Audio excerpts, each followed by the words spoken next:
Welcome back everybody to another episode of our weekly Moto News Roundup, where this time round we'll be looking at new bikes from Norton, Harley Davidson and Honda. There's a new price cut on the Triumph Trident 660, the full details of Ducati's dirt bike for the road, and a new electric in development from Yamaha. Then we've got a record-breaking event for the Tenere 700, a super cool new concept from Buell, and we'll round off with a look at Honda's brilliant build-off at this year's Wheels and Waves event in the south of France. But before we get started, a massive thanks to Break Free for supporting the channel and sponsoring our news coverage. And if you want to see more about this particular product, then do head to the links down in the description below. But let's kick off with some new bikes, and we finally got the full details of Norton's middleweight adventure bike, the Atlas. It was first announced last year, but with very little in the way of details. But today, they've announced all the specs and the price as well, and so it's worth a quick pick through them. The press launch is coming up pretty soon in Iceland in July, so it should be some trip, which unfortunately I can't make because of other commitments, which I'll get onto in a bit, but thankfully Tim's available, so he's going to head along and tell us exactly what it's like on the road, so very much looking forward to that one. In the meantime though, well, the engine, it's kind of in the middle of the rest of the market. It's a 585cc parallel twin with a 270-degree crank, and the performance figures are 69 horses peak at 9,300 RPM and 57 Newton meters of peak torque at 7,500. So more than you'd expect from the very A2 ready bikes like the 390s and the 450s, but not quite as grunty in terms of that torque figure anyway, as some of the bigger middleweight competition like the Tenere 700, the Versys 650, and certainly anything above that like your Transalps and V-Stroms. Maybe it's a really nice sweet spot balance though. I'm sure we'll find out when Tim gets to ride it. But as for the chassis, well, it's a tubular steel frame suspended on KYB suspension, which is said to be fully adjustable, and then braking comes from Bybre with a pair of radial calipers up front on 3 10mm discs. Now, the specs they've announced today are for the regular Atlas, which gets a 19-inch front wheel, so that should offer a little bit of on and off-road capability. But they also say details will be coming soon for a GT version, which will get a fully road-biased 17-inch front wheel, so another one to keep your eyes peeled for. They also list all of the dimensions as well, so the fuel tank comes in at 15.4 litres, not massive, but then again it should be a fairly efficient engine, and the seat height comes in at 845mm, which is again very much in the middle of the adventure bike kind of market. I still think that might be a little bit taller than some people are comfortable with. And as far as the press release goes, well, there's no low seat accessory mentioned in the little accessories list. But then again, when we get the full details of that GT version, well, perhaps that one is going to sit a little bit lower. Weight, you're looking at 188 kilograms wet, no fuel. So if you fill the tank up, probably around 200 kilos, which to me sounds pretty decent. I think predominantly this will be a adventure touring style bike that's mainly road biased, despite having those two versions, and so 200 kilos is more than manageable on the road.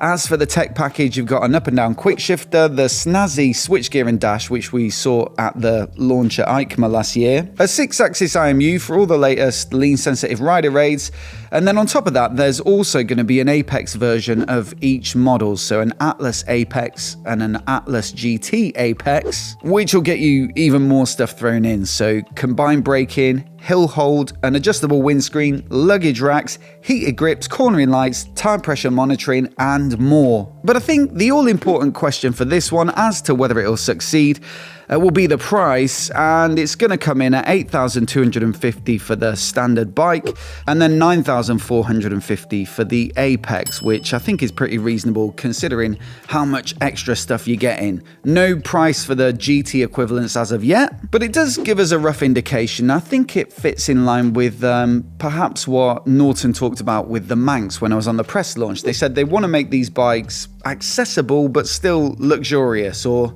luxurious but still accessible. So it's definitely a little more than, you know, most of the competition. It's starting at about 1,200 quid more than a BMW F450 GS, for example. But also, they're not the sort of price figures that we'd associate with the previous incarnation of Norton, where it was almost always astronomical. As always though, I'd love to know what you think of it, and all the specs and details down in the comments below. Alternatively though, if you're looking for a new bike, you could cruise along in some serious style with this new offering from Harley Davidson, built to coincide with this year's 250th anniversary of America's Declaration of Independence. Naturally, you'd expect it to go in on the sort of USA kind of vibe, and it certainly does that by reviving the Superglide model name and bearing the same white, blue and red paint job. Now I've got to say, I think that is one good looking bike, especially with the chrome and the spoke wheels. It all comes together nicely, and it pays a decent homage to the original Superglide despite being built on their Softail platform. I guess the positive of that as well is that you do get, modern day performance figures.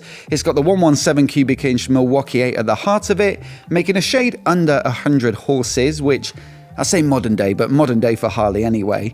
And I think this engine's all about torque, with 160 Nm of peak torque. To be honest though, I was kind of surprised at the price of this one. Normally, if it's a limited edition, then Harley Davidson really do ask a pretty penny. And it is a limited run with just 2,500 being made for the US and Canada.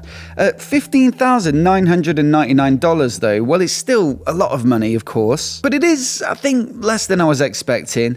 And also a very cool looking bike. I'd love to know what you think of this one as well, again, in the comments below. There are a couple of other bits of Harley news this week though. Firstly, with the announcement that they'll be moving the production of their liquid-cooled Revolution Max powered bikes back to the US at some point in the next year or two. So that's the Pan America Adventure bike, the Sportster S muscle cruiser thing, and also the more entry-level Nightster, all of which I think are currently built at their plant in Thailand, but set to be moved back to the US, with the US-made bikes expected to hit dealers for 2028. Why? Well, in their words, the Trump administration's changes to US trade policy, combined with shifts in the global trade environment, have created new opportunities for companies to invest in domestic manufacturing. I do wonder if that will go on to affect prices for other markets, for bikes in the UK and Europe, for example. Presumably, it's going to be more expensive to make them in the US and then ship them over here. But then again, with such a big amount of their bikes being sold in the US anyway, perhaps they aren't all that bothered. Meanwhile, at their electric brand Livewire, well, they've just announced that production has started on what I think is perhaps their most exciting looking bike so far. It's called the S4 Honcho. It's an electric mini bike, and they're said to be doing two versions of it, which they've shown off at a couple of events so far, with the S4 Honcho street bike and also the Honcho Trail, which is the one of the two that looks the most fun to me. Now, realistically, these aren't going to be super powerful bikes. I think they're saying sort of 125cc equivalent performance, and of course range is pretty limited with them being such small bikes. I think they're claiming around the 50 miles mark for anything quicker than walking pace. But is anyone really going to do massive long rides on little bikes like this? I don't think so. They're really for the short, sharp commute. And also they do have two removable batteries, which is super practical because of course you can then take them inside to charge. Price, well, it looks around $5,000 for the trail, $5,500 for the street. And with production underway now for both, well, they should be in dealers, in the US at least, in the next month or two. Also now arriving in dealers soon, we finally have news of Honda's new 2026 CB1000s, so the GT Sports Tourer and also the CB1000F Retro. Now, both have been pushed back a little bit since a problem was discovered with that CB1000 inline-4 engine that was already in use in the CB1000 Hornet. You see, an issue with the piston rings led to oil leaking through into the combustion chamber, which obviously led to excessive oil consumption in some bikes. And so there's currently a recall on the Hornets to get it all sorted, which is a bit of a nightmare for them. But also they wanted to sort out a solution before getting more bikes on this platform out on the market. So that's what they said they've done. They fixed them up. And the GT and F are now said to be arriving in dealers here in the UK at some point in July. Very good news if you've been thinking about demoing one of these these two bikes. I believe the GT was very well reviewed at the press launch earlier this year. And also, the reason I can't make that Norton press trip is because I'm actually on the press trip for the CB1000F, so should be able to tell you if that's any good pretty soon as well. Ooh, which one would you rather though? The Norton in Iceland, that's a bit of a bucket list trip, or the CB1000F in Rome, which ain't a bad second place? Actually, I don't know, I might have got the better deal there. Let me know which you pick in the comments. Anyway, Ride Apart report this week that the price of Triumph's new and updated Trident 660 has already been cut in the US in order, presumably, to shift a few more units. It's gone down by $250 to $8,745, and Ride Apart's guess is this, that it was too close in spec and price to the slightly superior Trident 800. You see, in the UK and Europe, you've got different licenses, so if you're an A2 rider, you can't get that Trident 800 limited down to A2 compliance, so you'd have to go for the 660 anyway. But in the US, well, there's no restrictions on licenses, and so you could argue there's not really a reason to pick that 660. So maybe a bit more of a price gap could help to tempt a few more folks to go with the smaller bike, which, to be fair, still makes 94 horsepower peak, which should be plenty for a lot of riders. In fact, one just arrived today, the new 2026 Trident, for review, and so another one to keep your eyes peeled for in terms of that video, which should be out in the next week or two. Anyway, it's time for comment of the week, where I pick my favorite from the last episode, and then at the end of the month pick my overall favorite, and I'll ship out a break-free unit of your choice. Last week we looked at some of the rumors around the next generation BMW GS, expected to be a 1350, and so my pick of the bunch goes to Lock Pinos, who says, can't wait to see the BMW R27650 GS. Over to Ducati now, and they finally pulled the covers off their road legal enduro bike, the Desmo 450 EDS, after teasing it at EICMA at the back end of last year. And it's a rather handsome thing, this bike, with the Desmo 450 MX as the starting point. But of course, to make it road legal and enduro appropriate, they've had to make several adaptations.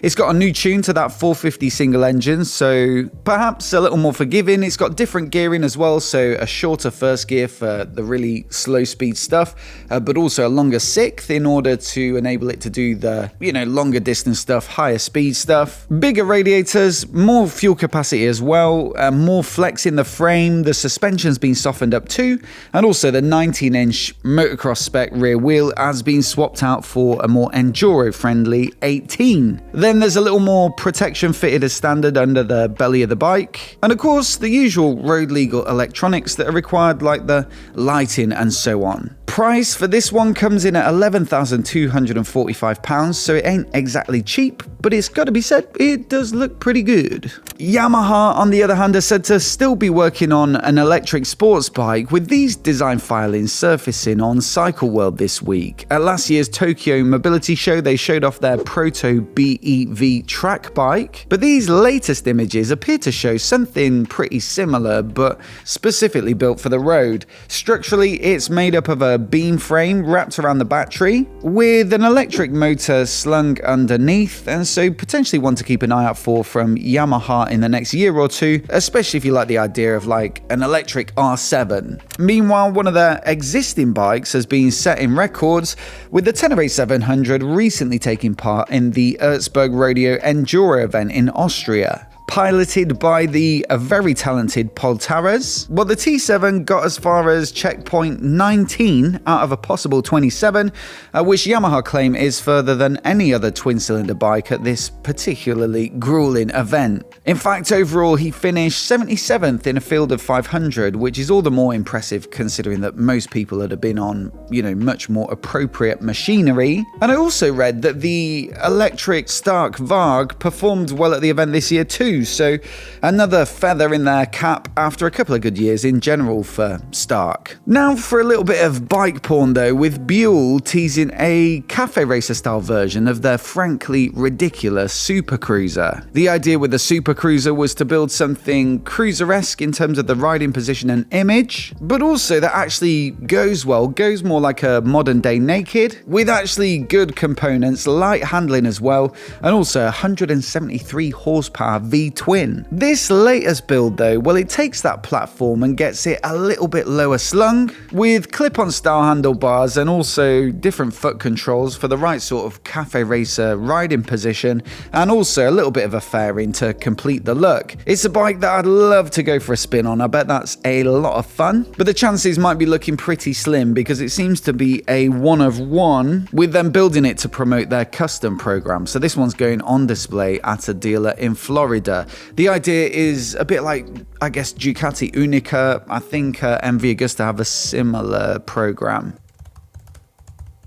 Sartoria Mechanica is called the MV one, but yeah, you can get in touch and basically spec a bike exactly how you want it, although one would expect it's going to cost you quite a lot to do so. This weekend though, it's Wheels and Waves in Biarritz in the south of France, an annual event celebrating custom bikes and surfing. And almost every year, Honda gets stuck in with a showcase of custom builds built upon one of their specific platforms. In the past, I think they've done CB1000s, they've done the GB350s, they've done the 500 Twins. I even think they had a year where they did the mini bikes like Monkeys and Groms. But this time round, it's the turn of their 750 Parallel Twins, with the builders able to choose between the 750 Hornet Naked and the 750 Transalp Adventure bike. Now, there are always some pretty mad builds to take in, like this Transalp Trike. And this one also caught my eye. It's said to be an urban street tracker style build by Moto crew in Germany. But I will say my pick of the bunch is this retro race bike, but still built upon the 750 Hornet by Steel Moto in Spain. What a thing, an absolute thing of beauty. And it's worth adding that you can vote for your favourite if you head to hondacustoms.com. It's a little bit of a build competition, but also just to check out all the entries. As always, I'd love to know what you think of this week's stories though, so do let me know down in the comments below. And also, I think we only made one video since the last news episode, but it's a review of the Hypermotard V2 SP, a very special bike. And so if you did miss it, I'll put it on the screen now so you can check it out. Do hit subscribe for more of the latest motorcycle news and reviews like this right here on MOTOBOB. A massive thanks for watching today, and we'll see you in the next video.